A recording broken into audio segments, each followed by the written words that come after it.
राधे राधे। जय श्री कृष्णा। आज हम श्री ठाकुर जी के बाल लीला का दर्शन करेंगे।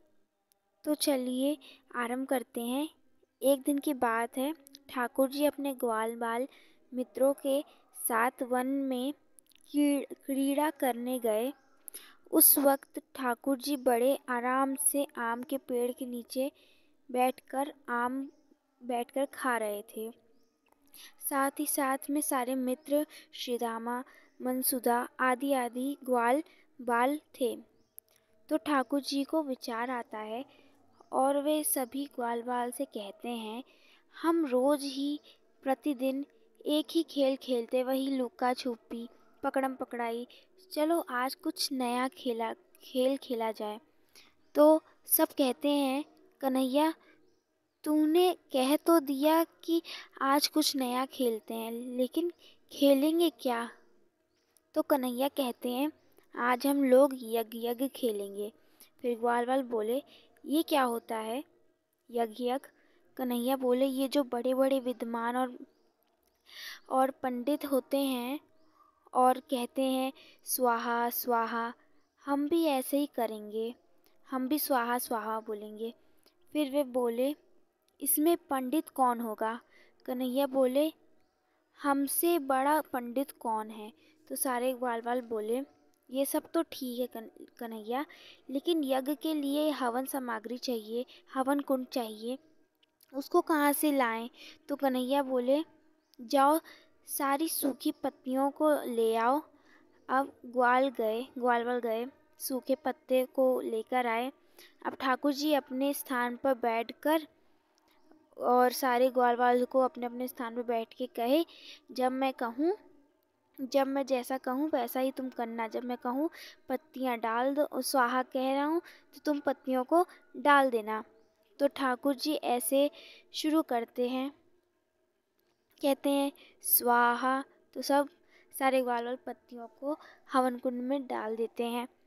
फिर जब जो यज्ञ था वो अंत हो जाता है, तब लाला कहते हैं, यज्ञ तो समाप्त हो गया। अब यज्ञ के बाद ब्राह्मणों को न्योता दिया जाता है। तो ठाकुर जी कहते हैं, जाओ कह आओ सारे ब्रज में ब्राह्मणों से कि नंद भवन में न्योता है, कल 56 भोग बनेगा और सभी ब्राह्मणों को जरूर आना है। तो अब सब कन्हैया के न्योता को सारे ब्राह्मणों से बता आते हैं कि नंद भवन में कल न्योता है, सभी को आना जरूरी है। तो अब सारे ब्राह्मण सोचे कि नंद भवन का भंडारा है, बड़ा स्वादिष्ट भोजन मिलता है, चलो दक्षिणा भी बढ़िया मिलती है। तो न्योता तो कल है, लेकिन ब्राह्मण आज ही से एक दिन पहले से ही उपवास करना शुरू कर देते हैं कि कल जब भूख लगेगी तो पूरा करेंगे पूरा। तो अब सुबह होती है, सारे ब्राह्मण देवता एकत्रित होते हैं, नंद भवन पहुंचते हैं। ब्राह्मण ने आवाज लगाई, अरे नंदरानी, अरे ओ मैया, द्वार पर ब्राह्मण देवता है, आप स्वागत के लिए बाहर निकलो। मैया ने देखा कि द्वार पर तो ब्राह्मणों का भीड़ लगी है। यशोदा मैया ने सभी ब्राह्मण देवताओं को प्रणाम किया और कही, ब्राह्मण देवता कैसे पधारे आप? जैसे ही मैया ने कहा कैसे पधारे, तो आधे ब्राह्मण तो गिर गए चकराकर। अरे मैया, एक दिन से हमने एक दाना भी अपने मुंह में नहीं डाला है और तुम पूछ रही हो कि कैसे पधारे? जाकर अपने लाला से पूछो हम कैसे पधारे। तो मैया ने कन्हैया को अपने पास बुलाया, कही, क्यों रे कन्हैया, तूने इन सबन को न्योता दिया है? तो कन्हैया बोले, हाँ दिया तो है, लेकिन देखो सीधी सी बात है, तो ये जो न्योता दिया है इसमें कल यज्ञ हुआ था, यज्ञ भयो, वह यज्ञ नकली यज्ञ था। पंडित जी नकली, यज्ञ भी, आहुति भी नकली, यज्ञ कराने वाला भी नकली, यज्ञ करने वाला भी नकली, तो ये जो भंडारा है ये भी नकली। आप सब आँख बंद करो और मैया ने 56 भोग पवाए हैं, ऐसा सोचकर खाओ बढ़िया। और ये सोचकर कि मैया ने सोने की मुद्रें दी हैं, ये लेकर अपने घर चले जाओ।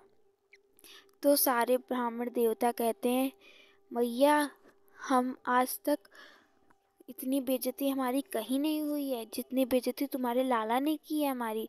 मैया बोलती हैं, अरे लाला है, छोटा है, गलती कर दी, माफ़ कर दीजिए आप सभी।